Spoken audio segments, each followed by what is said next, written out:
Assalamualaikum warahmatullahi wabarakatuh. Perkenalkan, nama saya Rasya Rizkila dari kelas 5E.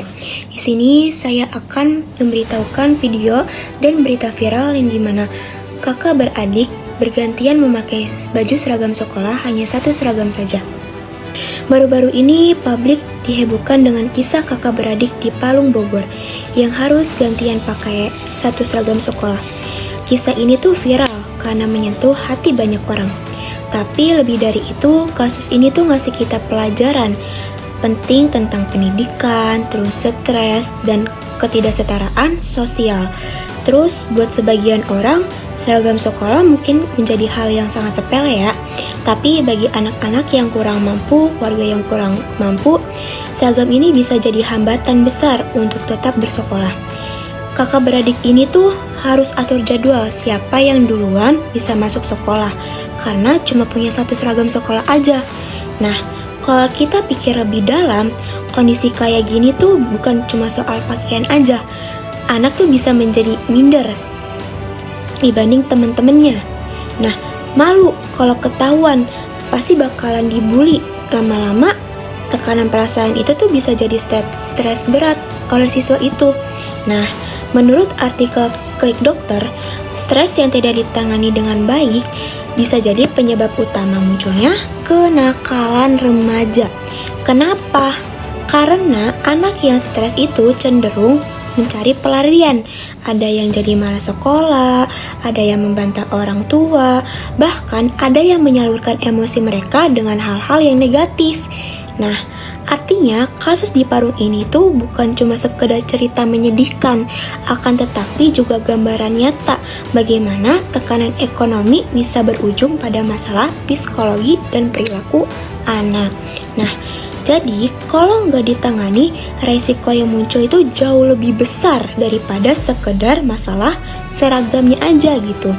Nah, lalu apa sih pendekatan yang paling tepat untuk menyelesaikan masalah ini?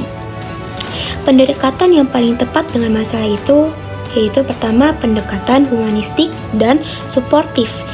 Kenapa pendekatan ini penting? Karena inti masalahnya bukan soal nakalnya anak, akan tetapi tekanan perasaan dan kurangnya dukungan.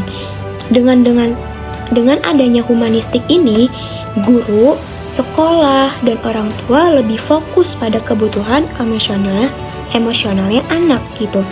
Memberikan perhatian, terus kasih sayang dan semangat supaya anak tuh gak merasa kayak sendiri gitu.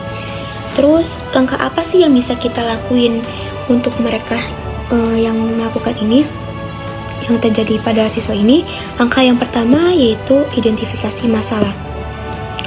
Guru atau wali kelas memahami kondisi siswa gitu, bukan cuma dari nilai aja, akan tetapi juga dari keadaan sosial ekonomi si siswanya ini. Terus yang kedua, pendekatan personal, dimana tuh guru tuh ngajak ngobrol siswa dan orang tuanya gitu, memberi motivasi serta menekankan bahwa pendidikan itu tuh hak untuk semua siswa gitu. Terus yang ketiga, kolaborasi sosial, yang dimana sekolah ini tuh bisa bekerja sama dengan komite, tetangga, atau pihak dermawan atau volunteer untuk membantu kelengkapan sekolah anak-anak yang kurang mampu. Terus yang keempat, penguatan mental, yang dimana melalui bimbingan konseling, terus siswa diajari mengelola stres, menumbuhkan rasa percaya diri, dan tetap fokus pada tujuan utamanya yaitu belajar. Nah, terus yang terakhir, yang kelima, yaitu pemantauan berkelanjutan. Guru terus mendampingi, jangan sampai anak ini tuh merasa kayak ketinggalan gitu. Dukungan kecil tapi konsisten tuh bisa jadi penyelamat besar untuk masa depan mereka ini gitu. Nah, kisah kakak adik-beradik di Palung ini jadi pengingat bahwa pendidikan gak boleh dibatasi oleh ekonomi saja. Akan tetapi kita semua punya peran, baik guru, terus orang tua, tetangga, maupun masyarakat. Dengan perhatian, dukungan, dan kerjasama kita bisa mencegah nih anak-anak ini jatuh ke dalam stres dan kenakalan remaja. Mari dukung pendidikan ini tuh tanpa diskriminasi gitu.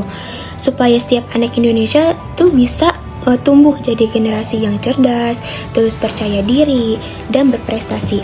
Untuk itu, karena setiap anak tuh berhak punya masa depan yang indah dan ceria. Sekian, terima kasih. Wassalamualaikum warahmatullahi wabarakatuh.